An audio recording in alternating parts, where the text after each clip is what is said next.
আমার মা চাচিরা ছিলেন তার বৌমা, কিন্তু কাজ করতে করতে যদি আজান হয়ে যেত আমার দাদিজির মাথা গরম হয়ে যেত, কাজকে ওইখানেই ফেলে দে, রান্না হয়নি তুই চুলাটাকে বন্ধ করে দে, এক্ষুনি বন্ধ করে দে, 2 ঘন্টা পর খাবো।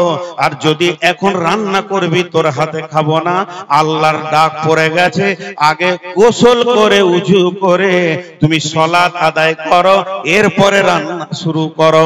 আল্লাহর হুকুমের বাইরে কিছু করা যাবে না।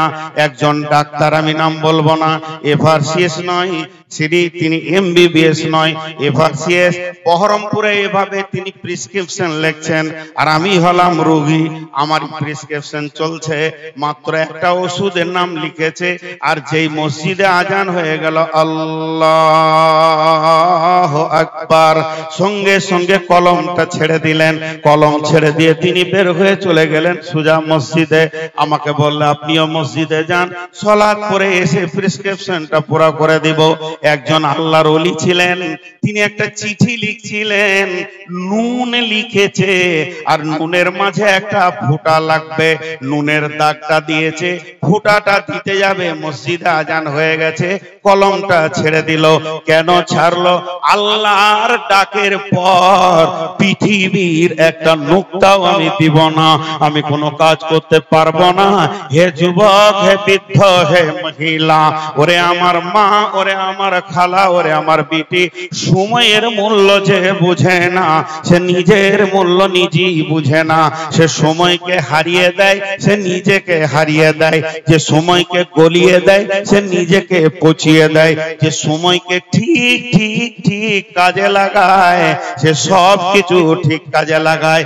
এবার সন্ধ্যার সময় যখন মার্কেট থেকে মানুষ বাড়ি ফিরে, আসরের পর ফজরের পর সবাই মার্কেট মুখী হয়, আর আসরের পর মার্কেট থেকে বাড়ি মুখী হয়। 2 সময় রোডে লোক বেশি দেখা যায়, একটা ফজর পর আর একটা আসর পর। তখন ওরা মিলিয়ে দেখে 30টা মাল কেনার জন্য এসেছিলাম, একটা দেখ সব মালটা এসেছে কিনা, চেরিটা নেওয়া হলো কিনা, আপেলটা বাদ পড়ে গেল কিনা, বিস্কিটটা নেওয়া হয়েছে কিনা, পরানের বিস্কিট বাংলাদেশের বলেছিলাম নেওয়া হয়েছে কিনা। যেমন মিলিয়ে নেয়, আমার রব বলছে আসর পর তুমি যারা দিনের আমলটাকে একবার মিলিয়ে লাও, জোহরটা তাকবীরে ওলা হলো কিনা, আসরটা তাকবীর ফত হয়ে গেছে কি, তাহলে তুমি তওবা করার একটা সুযোগ পেয়ে গেছো।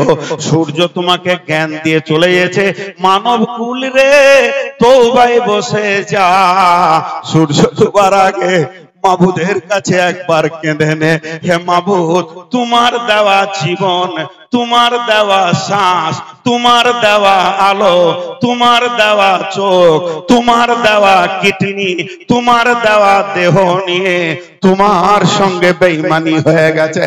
মাবুদের তওবা করছি, আর সময়ের অপচয় করব না।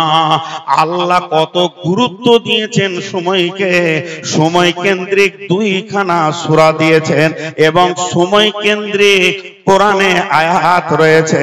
আল্লাহ তাবারাক ওয়া তাআলা সূরা তারিকের ভিতরে কত বড় গবেষণা কথা বলেছেন, 2খানা আয়াতের তাফসীর করতে গিয়ে 2.5 ঘন্টা চলে যাবে। সেই আয়াত দুটাকে ওয়াস-সামাই ওয়াত-তারিক ওয়া মা আদরাকা মাত-তারিক আন-নাজমুস সাকিব ইন কুল্লু নাফসিন লাম্মা আলাইহা হাফিজ। আমি সংক্ষেপে মাত্র 5 মিনিট বলছি, এটা আমি গবেষণা করে দেখেছি, 2 ঘন্টায় উদ্ধার করা যাবে না। পৃথিবীতে খুব বেশি যদি মানুষ আছে, পৃথিবীতে খুব বেশি যদি মানুষ আছে 7.5 থেকে 8 কোটি মানুষ আছে, কিন্তু আল্লাহর গ্যালাক্সিতে কতগুলো তারা আছে? শুধু গ্যালাক্সির ভিতরে 15 থেকে 30 কোটি তারা রয়েছে। আল্লাহ তাবারাক ওয়া তাআলা তাদের ব্যাপারে বলছেন, আসমানে যে রাত্রিতে আসা যাওয়া করে তাকে তোমরা চিনো কি? তাকে বলল সেটা কি রাত্রি থেকে আসা যাওয়া করে? রাত্রিতে যায় আর আসে, সেগুলো হলো প্রজ্বলিত তারা। আল্লাহ তাবারাক ওয়া তাআলা বলছেন কয়েকশো কোটি তারাকে, কয়েক হাজার বিলিয়ন কোটি তারাকে আমি ছেড়ে দিয়েছি। বিজ্ঞানীরা বলছেন এমন তারা রয়েছে রয়েছে আলোক বর্ষর দ্রুত গতিতে, পৃথিবীতে আলো এখন পৌঁছাইতে পারেনি, তারা চলে আসছে দ্রুত গতিতে। আর গ্যালাক্সির ভিতরে কয়েকটা ব্ল্যাক হোল পাওয়া গেছে, তার ব্ল্যাক হোলের বাংলা হচ্ছে গহ্বর, কালো অন্ধকার গর্ত। এই পৃথিবী থেকে 10 কোটি 15 কোটি 100 কোটি গুণ একটা তারা বড়, ওই রকম তারাগুলোকে কোটি কোটি সে কপ কপ করে গিলে ফেলছে। এত বড় সৌরজগৎ যিনি কন্ট্রোল করছেন সেই আমার রব বলছেন, আমি সারা পৃথিবীর মালিক, যে যাওয়া আসা করে তাকে আমি কন্ট্রোল করি। সেটাকে জানো, কয়েক হাজার বিলিয়ন কোটি নক্ষত্র প্রজ্বলিত, তাকে আমি কন্ট্রোল করি। এরপরে বলছেন ওয়াসসামাই ওয়াত তারিক ওমা আদরাকা মাত তারিক আন-নাজমুস সাকিব। এবার আল্লাহ বলছেন ইন কুল্লু নাফসিন লাম্মা আলাইহা হাফিজ, ইন কুল্লু নাফসিন লাম্মা আলাইহা হাফিজ। তোদের 700 কোটি 800 কোটি যে মানুষ আছিস, তোদেরকেও আমি কক্ষপথে ছেড়ে দিয়েছি, একই গতিশীলে তোরা চলছিস, কিন্তু জেনেলে কার কবর কখন আছে তোরা জানিস না, আমি আল্লাহ জানি তোর কক্ষপথটা কত দূর চলছে। ইন কুল্লু নাফসিন লাম্মা আলাইহা হাফিজ, আমি প্রত্যেকটা আত্মার সঙ্গে হিফাজতের সঙ্গে আমি চালাচ্ছি। সূর্য নিজের কক্ষপথে চলছে, চাঁদ নিজের কক্ষপথে চলছে, এমনকি পৃথিবী দ্রুত গতিতে চক্কর মারে। আল্লাহ সূরা তারিকে বলছেন, সেই সাথে আমার আল্লাহ বলছেন পৃথিবীতে যতগুলো আত্মা আছে, মানুষের আত্মা, গরু ছাগলের আত্মা, পিপুলিকার আত্মা, সমস্ত আত্মাগুলোকে আমি কন্ট্রোল করছি। তারা কিভাবে ধীরে ধীরে ধীরে ধীরে ধীরে ধীরে কবরে ঢুকবে এ ব্যাপারে আমি হেফাজতে রেখেছি। অতএব সময় এত মূল্যবান, আমার নবী বলেছেন উম্মতের হাত থেকে টাকা চলে যাক, হিরে চলে যাক, মণি চলে যাক, মুক্তা চলে যাক, পস্তায়ও না। ফালতু যে সময়টা চলে যেছে, এর থেকে আর হতভাগাদের করার কিছুই নাই। যারা ফালতু সময় কাটায় তাদের মতো হতভাগা আর কেউ নাই। বিশেষ করে ফেসবুক মানুষের সময়কে কেড়ে নিয়েছে। আমার পকেটে 10,000 টাকা ছিল, রাস্তায় এক গুন্ডা হাত ভরে কেড়ে নিয়েছে। যেমন আমি গরিব হয়ে গেলাম, নিঃস্ব হয়ে গেলাম, তেমনি সময়ের মূল্যটাকে হারিয়ে দিয়ে যুবকের যুবতীর কাছ থেকে ফেসবুক সময়কে কেড়ে নিয়েছে। এবার আমি সূরার দিকে যাব। এতক্ষণ আমি উপস্থাপনায় ছিলাম।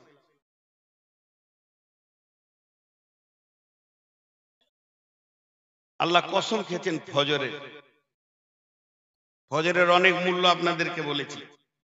ওয়াল ফাজরি ওয়ালায়ালিন আশরি, ওয়ালায়ালিন আশরি, এবং 10 রাত্রির কসম। ফজরের কসমের পর 10টা রাত্রির কসম খেলেন আল্লাহ। সেই 10টা রাত কোন 10 রাত? বিভিন্ন মত আছে।